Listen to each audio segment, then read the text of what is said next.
আসসালামু আলাইকুম সবাইকে। আশা করি সবাই ভালো আছেন। আলহামদুলিল্লাহ আমি ভালো আছি। তো আজকে আমি সাজনা দিয়ে ডাল রান্না করব।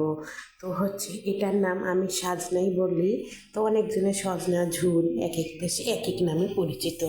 তো আমি যেটা বলি, যেটা শুনেছি, যেটা শিখেছি ওটাই বললাম। এখানে লবণ, হলুদ, মরিচ দেইনি, পেঁয়াজ, মরিচ আর লবণ দিয়ে ডালটা সিদ্ধ করে নেওয়ার পরে ডালটা যখন সিদ্ধ হয়ে গেছে, মানে 80% সিদ্ধ হলে তখনই আমি এটা এখানে দিয়ে দিচ্ছি।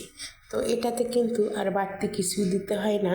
তো এটা অনেকে আবার মাংস, মাছ দিয়ে রান্না করে, কিন্তু আমি মনে করি ডাল দিয়ে রান্না করলে বেশি মজা হয়।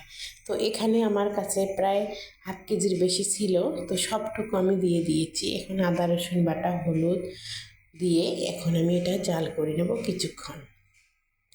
আসলে এটা এভাবে দিলেই রান্নাটা পারফেক্ট হয়। আমি প্রথমে এটা যখন আমি রান্না করে শিখেছি, তখন এটাকে আমি দিয়ে একদম ডাল ঘুটুন দিয়ে দিয়েছিলাম।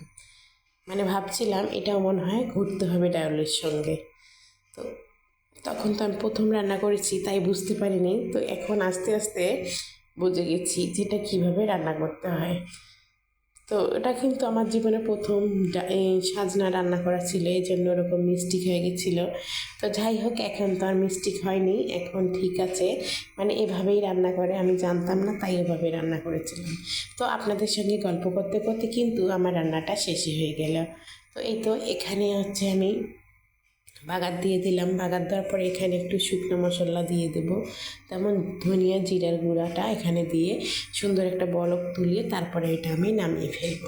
আসলে রমজান মাস, এখন তো আর খাওয়া যায় না সঙ্গে সঙ্গে, এজন্য রান্না করে কিছুক্ষণ রেখে যখন হয়তো খাই তখন বেড়ে নেব।